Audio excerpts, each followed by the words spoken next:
தென்கட்சி கோ. சாமிநாதன் ஐயா அவர்களின் இன்று ஒரு தகவல். நகைச்சுவை கதைகள். ஒரு மாணவனை பார்த்தேன்.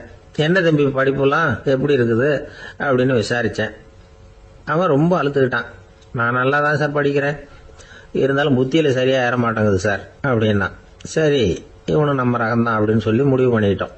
கல்வி கற்கக்கூடிய ஒரு மாணவன் சம்பந்தப்படுற புத்திகள் பல வகை. அதை பற்றி ஒரு பெரியவர் விளக்கி இருக்கிறார். மிருத்து புத்தின்னு ஒன்று இருக்குதான். மிருத்துன்னா மண்ணால் செவுறு கட்டுறோம்ல, மண் சுவரில் ஆணி அடிக்கிறதும் சுலபம், அதை பிடுங்கி எடுக்கிறதும் சுலபம். அது மாதிரி சில பேர் குரு சொல்லி கொடுக்கறத சுலபமாக கேட்டு தெரிஞ்சு வச்சுக்குவாங்க, கொஞ்ச நேரத்தில் சுலபமாக மறந்தும் போயிடுவாங்க. இது மிருத்து புத்தின்னு பேர், மண் புத்தி. தாரு புத்தின்னு ஒன்று உண்டான். தாருன்னா மரம். அதில் பச்சை மரத்தில் ஆணி அடிக்கிறது சுலபம், ஆனால் அது எடுக்கிறது கஷ்டம். அது மாதிரி ஆசிரியர்கிட்ட இருந்து கேட்டதை கவனமாக மனசில் பதிய வச்சுக்கிட்டு அதை மறக்காமல் இருக்கிறது தாரு புத்தி. பட்டை மரமாக இருந்தால் அதில் ஆணி அடிக்கிறதும் கஷ்டம், அடிக்கிற ஆணியும் சீக்கிரம் நழுவிடும். அது மாதிரி கேட்குற விஷயம் மனசில் பதியறதும் கஷ்டம். அப்படியே பதிஞ்சாலும் அது நீடிச்சிருக்கிறதும் கஷ்டம், கொஞ்ச காலத்தில் மறந்துடும். இன்னொரு வகை புத்தி ஒன்று உண்டு, அதுக்கு பேர் சிலா புத்தின்னு பேர். சிலான்னா கல். ஒரு கருங்கல்லில் 4 துளையை போட்டு ஒரு துளையில உளிய வச்சு அடிச்சா மற்ற துளை வழியாகவும் பிளந்து கல் 2 ஆயிடும். அது மாதிரி சந்தியான இடங்கள்ல குறிப்பா ஒரு பொருளை சொன்னா அதை வச்சுக்கிட்டு மற்றதையும் தெரிஞ்சுக்கிறது, அது சிலா புத்தின்னு பேர். வேணு புத்தின்னா என்ன தெரியுமா? வேணுன்னா மூங்கில் கணுவில் ஒரு பக்கம் உளிய வச்சு அடிச்சா 2 பக்கமும் பிளந்துரும். அது மாதிரி ஒரு செய்தியை கேட்டுக்கிட்டு இருக்கிறப்பவே அதோட முன்பின் தொடர்களையும் தெரிஞ்சுக்கணும், அது வேணு புத்தி. தைல புத்தின்னு ஒன்று உண்டு. தைலம்ங்கிறது எண்ணெய்.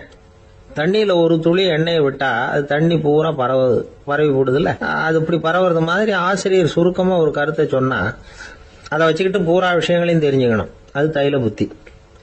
கற்பூர புத்தின்னு ஒன்று கேள்விப்பட்டிருக்கோம். அது எப்படின்னா, கற்பூரம் தீ பட்ட உடனே பிடிச்சிக்கும். ஆசிரியர் சொன்ன உடனே நுண்ணறிவோட பாடங்களை புரிஞ்சுக்கிறது இந்த வகை புத்தி. கரி புத்தின்னு ஒன்று. அது எப்படின்னா, கரியில் நெருப்பை வச்சு விசிறிய பிறகு அதுக்கப்புறம் அது கறி நெருப்பாகும். அது மாதிரி காலம்பரை சாயந்தர வேலைகளில் ஆசிரியர் பாடம் சொல்லி கொடுப்பார், அதை கொண்டு புரிஞ்சுக்கிறது இந்த வகை. கதலித்தண்டு புத்தின்னு ஒன்று சொல்லுவாங்க. கதலிங்கிறது வாழை மரம். வாழைத்தண்டில் தீ வைக்கிறது எவ்வளவு சிரமமோ அவ்வளவு சிரமத்தோட கல்வி கற்கிறது கதலித்தண்டு புத்தி. இதை தவிர இன்னும் சில வகையான மாணவர்களை கூட அடையாளம் காட்டுறாங்க. ஆசிரியர் சொன்னதில் நல்லதை மட்டும் எடுத்துக்கிறவன் அன்னம். ஆசிரியர் கிடைச்ச இடத்துல பாடத்தை கேட்டுக்கிட்டு பிறகு தனியாக உட்காந்து சிந்திக்கிறவன் பசுமாடு அப்படி தானே, புல்லு கண்ட இடத்துல மேயும், அதுக்கப்புறம் நிதானமாக அசை போட்டுக்கும். ஆசிரியர் சொன்னதை தவிர வேற எதையும் சொல்ல முடியாதவன் கிளி. பல இடங்களில் பாடங்கள் கேட்டு கடைசியில் ஒன்றும் புரியாமல் போகிறவன் ஆடு ஒரு செடியில் வயிறார மேயாது, ஒரே செடியில் இக்கரைக்கு அக்கறை பச்சைன்னா அங்கேயும் இங்கேயும் அலைஞ்சிக்கிட்டே இருக்கும். சில பேருக்கு எருமைன்னு பேர். எருமை எப்படின்னா குளத்து நீரை கலக்கி தான் குடிக்கும். அது மாதிரி ஆசிரியர் மனசை நோக செய்து பயில்கிற மாணவர்கள்லாம் இந்த ரகம். ஒரு ஆள் இருந்தான், நிறைய பணம் சம்பாதிச்சான், ஆனால் செலவு பண்ண மனசு வரல, கருமி. அவன் என்ன பண்ணா, சேர்த்த பணம் பூராவையும் ஒரு மரத்தடியில் புதைச்சி வச்சிருந்தான். வாரத்துக்கு ஒரு தடவை அந்த மரத்தடிக்கு வருவான், புதைச்ச இடத்த ஆவலோடு பார்த்துக்கிட்டு இருப்பான், அதுக்கப்புறம் போயிடுவான். அவ்வளவுதான். ஒரு நாள் ஒரு திருடன் வந்தான், இவன் புதைச்சி வச்சிருந்ததெல்லாம் எடுத்துட்டு போட்டான். இது தெரிஞ்சு போச்சு. அந்த கருமி புலம்ப ஆரம்பிச்சிட்டான். இவன் புலம்பலை கேட்டதும் அக்கம் பக்கத்தில் இருந்தவங்கெல்லாம் ஓடி வந்தாங்க. என்ன விஷயம்னு விசாரிச்சாங்க. இவன் சொன்னான். ஒரு பெரியவர் கேட்டார், ஏப்பா வாரம் இந்த இடத்த பார்க்கறதாக சொன்னியே, எப்போவாவது இதில் இருக்கிற பணத்தை எடுத்து செலவு பண்ணியிருக்கியா அப்படின்னு கேட்டார். நான் அப்பப்போ அதை பார்க்கறது தான் வழக்கம், அதை தொட்டதே இல்லைன்னு அவன். சரி, அப்படின்னா இப்போவும் நீ அதே மாதிரி வாரம் ஒரு தடவை இந்த இடத்த பார்த்துட்டு போகலாமே அப்படின்னாராம் அந்த பெரியவர். அதுவும் சரிதானே, எவ்வளவு காலமானாலும் அவன் அந்த பணத்தை எடுத்து செலவு பண்ண போறதில்ல. அப்படி இருக்கிறப்ப உள்ளே பணம் இருந்தாலும் ஒன்று தான், இல்லாமல் போனாலும் ஒன்று தான். இதிலிருந்து என்ன புரியுதுன்னா, ஒருத்தர்கிட்ட இருக்கிற பணத்தை கொண்டு அவர் பணக்காரரா ஏழையா அப்படின்னு முடிவு செய்கிறது சரியில்லை. அந்த செல்வத்தை அனுபவிக்கிற திறன், பயன்படுத்துகிற திறன், அதை வச்சு தான் அவர் ஏழையா பணக்காரரா அப்படிங்கிறத நிர்ணயம் பண்ணணும். அதுதான் சரி. செலவு பண்ண தெரியாதவன் சேகரம் பண்ணிகிட்டே இருக்கிறதுனால என்ன பிரயோஜனம்? தலைமுடியே இல்லாதவன் தாராளமாக சீப்புகளை வாங்கி சேகரம் பண்ணுறது மாதிரி தானே இது.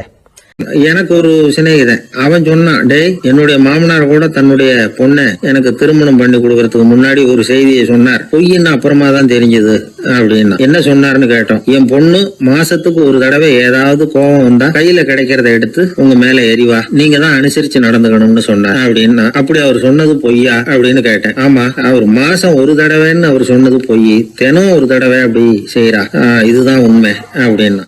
ஒருத்தன் யார்கிட்ட நண்பர்கள்ட்ட கேட்டான், ஒரு 100 ரூபா கொடுங்கடா, ஏதாவது தொழில் செஞ்சு பொழைச்சிக்கிறேன்னு. யாருமே கொடுக்கறதுக்கு ஆள் இல்லை, அதுவும் இல்லை. உடனே அவன் என்ன பண்ணா, சரி மனிதர்கள் யாரும் நமக்கு உதவி பண்ண மாட்டேங்கிறாங்க, நமக்கு தேவை ஒரு 100 ரூபா, இது கடவுளுக்கே ஒரு லெட்டர் போட்டு பார்ப்போம், அவர் தானே எல்லாரையும் படைச்சார், அவர் கொடுக்குறாரா பார்க்கணும். ஒரு போஸ்ட் கார்டு வாங்கினான்.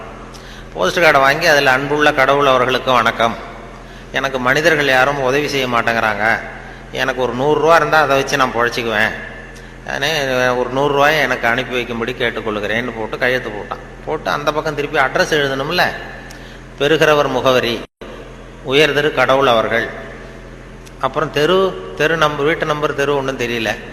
யோசிச்சான், கடவுள் அட்ரஸ் எப்படி கண்டுபிடிக்கிறது யோசிச்சு, சரி எல்லார் அட்ரஸும் போஸ்ட் மாஸ்டருக்கு தெரியும் அப்படின்னு சொல்லி கடவுள் கேரா போஸ்ட் மாஸ்டர்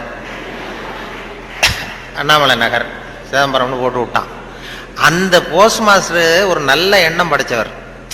அவர் என்ன பண்ணிட்டாரு, யாரோ ஒருத்தன் அப்பாவித்தனமாக 100 ரூபா கேட்டிருக்கான், நாமளே அனுப்பிச்சிருவோம், கடவுளுக்கு அனுப்பியிருக்கான் அப்படின்னு சொல்லி அங்கே போஸ்ட் ஆஃபீஸில் வேலை செய்கிறவங்கள்ட்டெல்லாம் உங்களால் முடிஞ்சதை கொடுங்கப்பா, ஹெல்ப் பண்ணுங்க, அவனுக்கு உதவி பண்ணுவோன்னா ஆளுக்கு உடனே 5-10 எடுத்து கொடுத்தாங்க. எல்லாரும் சேர்த்தா ஒரு 90 ரூபா சேர்ந்து போச்சு.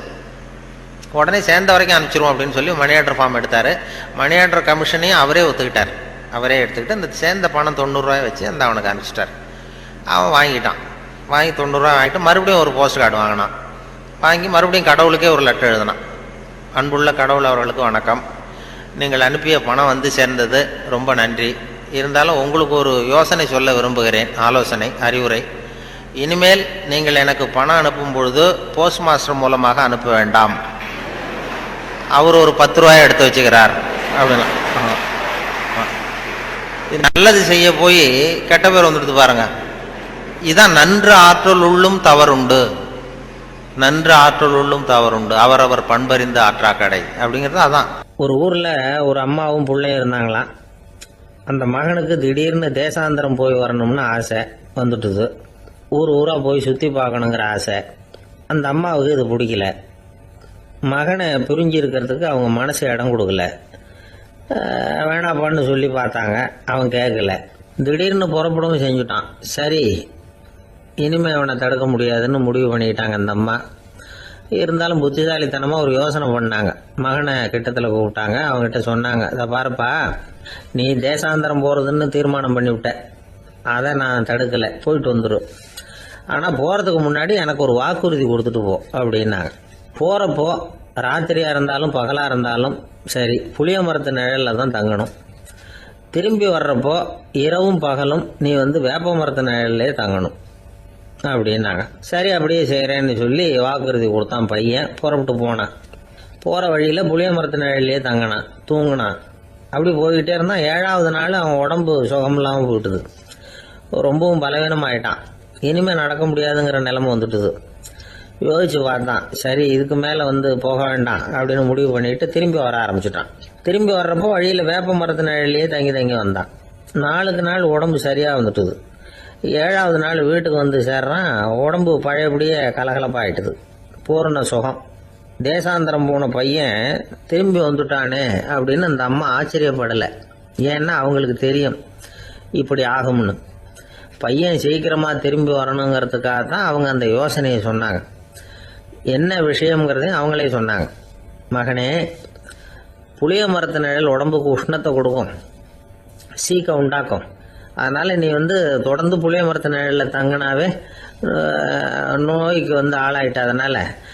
அதனால் பயணத்தை முடிச்சுக்கிட்டு திரும்பி வரணுங்கிற முடிவுக்கு வந்துட்ட. திரும்பி வர்றப்போ நீ தங்கினது வேப்ப மரத்து நிழல். அது உடம்புக்கு குளிர்ச்சியை தரக்கூடியது, நோயை தீர்க்கக்கூடியது. அதனால் சுகமாக வீட்டுக்கு சேர்ந்துட்ட. உன்னோட தேசாந்திர பயணத்தை தடுக்கிறதுக்காக தான் இப்படி பண்ணினேன் அப்படின்னாங்களாம் அந்த அம்மா. பார்த்தீங்களா அம்மாவோட புத்திசாலித்தனத்தை. இன்று ஒரு தகவல் நகைச்சுவை கதைகளை கேட்டு ரசித்தமைக்கு நன்றி.